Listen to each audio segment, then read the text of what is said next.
Caesar Book 4, section 33 and 34. The description of the native Britons fighting. So this was the kind of fighting from the chariots, the strange little two-horse chariots. At first, they rode through all the sections, or all the parts, through all the fighting men, and they threw weapons. And by means of the very terror of the horses or the creaking of the wheels, they very often disturbed our ranks and put themselves, actually walked out, and when they walked out, in between the poles of the horses, they jumped down. They jumped down from the chariots and they engaged in battle on foot. The charioteers, meanwhile, little by little, drew themselves away from the battle and placed the chariots so that if they would become pressed by a great crowd of enemy, they would have a quick retreat to them, to the chariots. And so they exceeded with respect to the mobility or movement of their horses and the stability of their foot soldiers in battle. And with everyday practice and exercise, they brought it about that, and going all the way to this consuerent, they brought it about that they were accustomed to hold their horses, their excited horses, on slopes and steep places, and they were accustomed to control and steer steer their horses in a very short time, and to run through the pole,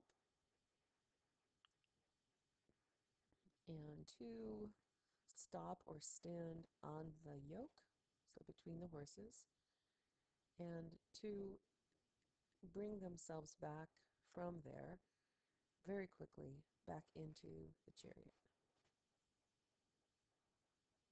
Okay,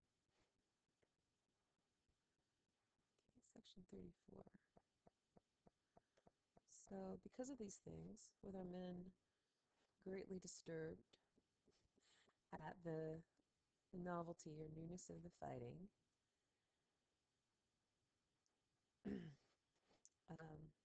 Caesar carried help at the most opportune time. For at his arrival, the enemy stood still, and our men recovered themselves from their fear.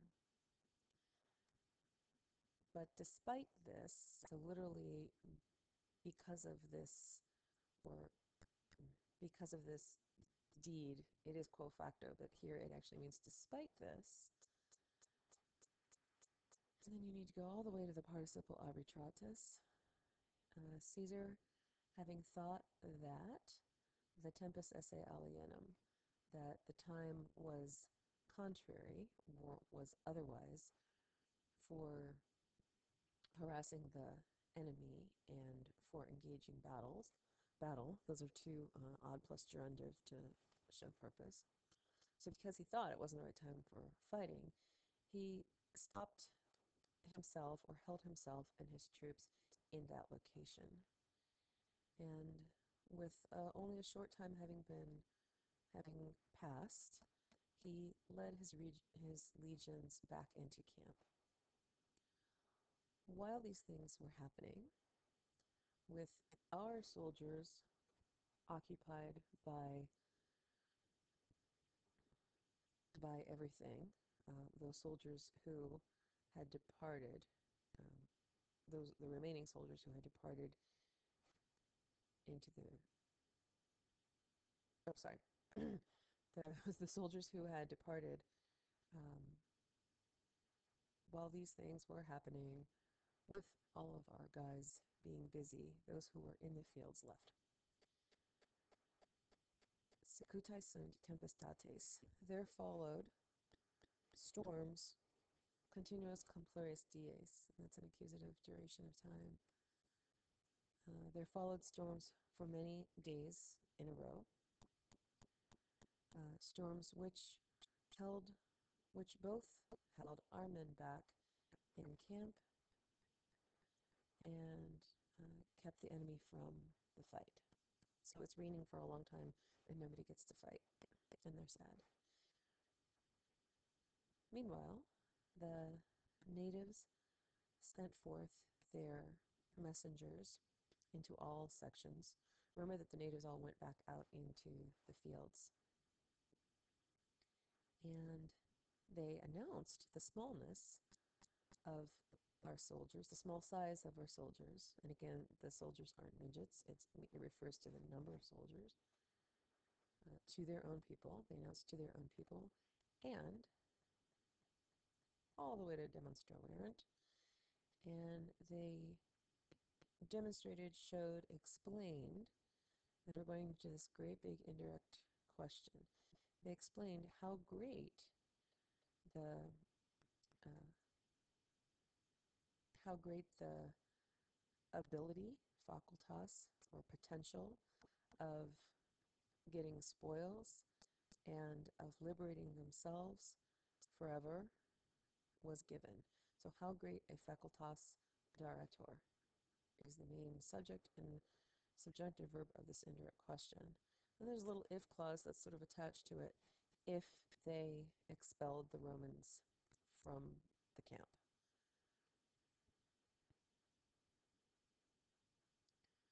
So there are three main verbs in this sentence: demiserent, praedicoverent, and demonstraverent, that has this big indirect question or the condition inside of it. So because of these things, and probably this is referring to the speeches that the messengers gave to the people out in the fields. So because of these speeches,